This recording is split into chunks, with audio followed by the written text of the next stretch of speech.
اتنی جلدی لوگ بپھرتے ہیں. اللہ فرماتا ہے قل بفضللہ وبرحمتہ فبذالک فلیفرح. محبوب ان سے کہہ دو جب اللہ کا فضل ملے، جب اللہ کی رحمت ملے تو خوشی مناؤ. تیرا نہیں مجھے پتا، مجھے تیرا نہیں پتا، لیکن مجھ سے اگر تو پوچھے تو کائنات میں رب کا سب سے بڑا فضل بھی محمد مصطفیٰ ہی ہے، اور سب سے بڑی رحمت بھی محمد مصطفیٰ ہی ہے. وہ دو عالم کی رحمت تھے، وہ جہاں چاہتے وہیں رہتے. یہ تو ان کی مہربانی ہے کہ یہ عالم پسند آیا. رب کریم نے تجھے آنکھ دی، دنیا دیکھی تو نے. رب کریم نے تجھے قوت دی، تو نے دنیا گھومی. اور پھر رب نے تجھے بیٹے دیے تو میٹھا میوہ، اور بیٹیاں دی تو تیرے لیے باعث کرم. تیری چھاتی پہ بچے چڑھے تو نے کہا سب سے بڑی نعمت یہی ہے. کہ مالک کہتا ہے تو میرا بندہ تھا، میں نے دینا ہی تھا.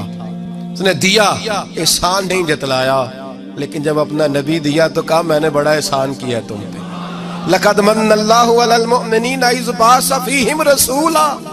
میں نے تم پر احسان کیا ہے. کون دیتا ہے کسی کو محبوب اپنا؟ نہ جانے رب نے یہ کیسے گوارا کیا. لقد من اللہ علی المؤمنین اذ بعث فیہم رسولا. اتنا بڑا فضل، اتنا بڑا فضل. فضل بھی حضور. اور جب بات رحمت کی آئی تو فرمایا مومنوں صرف تمہیں ہی نہیں، عیسائیوں، یہودیوں، سکھوں، دنیا میں جتنی مخلوق ہے، حتیٰ کہ جانور بھی، حتیٰ کہ چونٹیاں، نباتات، جمادات، ہر چیز. یا اللہ تو نے کیا دیا؟ فرمایا وما ارسلناک الا رحمتا للعالمین. میں جس کا رب ہوں ان سب کے لیے میں نے اپنے نبی کو رحمت بنا کے بھیج دیا ہے. بیٹے کے آنے پہ تو مٹھائی بانٹتا ہے، میلاد والے دن تو لائٹیں بند کر لیتا ہے. بیٹے کے آنے پر تو حلوائی بٹھاتا ہے، اور نبی پاک کے نام کی لائٹیں لگی ہوں تو پریشان ہوتا ہے. ہم سے کبھی پوچھ تجھے بتائیں بس نہیں چلتا، ورنہ تاڑے توڑ کے چھتوں پہ لگا دیں. بس نہیں چلتا، فرشتوں کو بھی کہیں آؤ ہمارے ساتھ شامل ہو جاؤ، آمد مصطفیٰ مرحبا مرحبا کا نعرہ لگانا ہے. ہمارا بس نہیں چلتا، ورنہ دنیا کی ساری نعمتیں بچھا دیں اور لوگوں کو بتلائیں کہ اصل تو خوشی منانے کا دن ہی آج ہے جب اللہ نے ہمیں اپنا پیارا رسول عطا فرمایا ہے. اور ہمارے امام تو کہتا ہے میلاد نہ کر، ہمارے امام نے تو کہا حشر تک ڈالیں گے ہم، حشر تک. یہ 2-4 دن کا تو پروگرام ہی نہیں ہمارا. حشر تک ڈالیں گے ہم پیدائش مولا کی دھوم، اور مثل فارس نجد کے کلے گراتے جائیں گے. خاک ہو جائیں عدو جل کر مگر ہم تو رضا، دم میں جب تک دم ہے ذکر ان کا سناتے جائیں گے. ہمارا تو 1-2 دن کا پروگرام ہی نہیں. اور پھر سنو، اور میں اکثر کہتا ہوں نعت پڑھنا اتنا کمال نہیں جتنا سننا کمال ہے. سننے والا کوئی ہونا چاہیے. نعت سننا زیادہ معنی رکھتی ہے. اس کی وجہ یہ ہے کہ نعت پڑھنا صحابہ کی سنت ہے، اور سننا محمد مصطفیٰ کی سنت ہے. اور سننے والے کا درجہ، ہاں تیرا درجہ زیادہ ہے اگر تو سمجھے تو. اور اتنا بڑا درجہ کہ حضرت احسان بن ثابت نعت پڑھے تو نبی پاک اپنی چادر ممبر پہ بچھائے اور وہ میں نیچے نہ پاڑ، ادھر میرے ممبر پہ بیٹھ کے پاڑ. یہ کوئی معمولی بات ہے؟ رسول اللہ کی نعت سننا. بلغ العلا بے کمال ہی کشفت دجا بے جمال ہی حسنت جمیع. شیخ سعدی کہتے ہیں 3 فقرے لکھے تو چوتھا ہوتا ہی نہیں تھا. میں سو گیا، بڑا پریشان تھا کہ چوتھا فقرہ نہیں بن رہا. بلغ العلا بے کمال ہی کشفت دجا بے حسنت جمیع. چوتھا لکھا نہیں جاتا تھا. نیند آ گئی، میری آنکھ لگی تو محبوب کا دیدار ہوا. حضور نے فرمایا پریشان پڑے ہو؟ میں نے کہا محبوبہ 3 لکھے ہیں، چوتھا بن ہی نہیں رہا. حضور نے فرمایا چل سنا نا مجھے. شیخ سعدی کہتے ہیں میں سنانے لگا اور مصطفیٰ سننے لگے. بلغ العلا بے کمال ہی کشفت دجا بے جمال ہی حسنت جمیع خصال ہی. تو حضور نے فرمایا چل سعدی کہہ دے صلو علیہ وآلہ، کہہ دے صلو علیہ وآلہ. فرماتے میں کہتا جاتا تھا اور مصطفیٰ مسکراتے جاتے. کچھ چھوٹا درجہ ہے نہ تو ایمان ہے، نہ تو طاقت ہے، نہ تو تیری روح کو بیدار کرتی ہے. شاہ عبد الرحیم مجھ دل بھی کہتے ہیں ہر سال میں حضور کا میلاد مناتا تھا، اور طریقہ یہ تھا کہ پاک اور طیب کمائی سے ہر مہینے تھوڑے سے پیسے لیدا کرتا، پاک اور طیب، اور سال کے بعد اپنے پاک رسول کا پاک میلاد کرتا. فرماتے 1 سال غربت آ گئی، غریبی، آزمائش، پریشانی، کوئی شے نہیں تھی. گھر میں ٹوپیاں 2 تھی میری، ایک میں نے پہن لی، دوسری میں نے بیچ لی.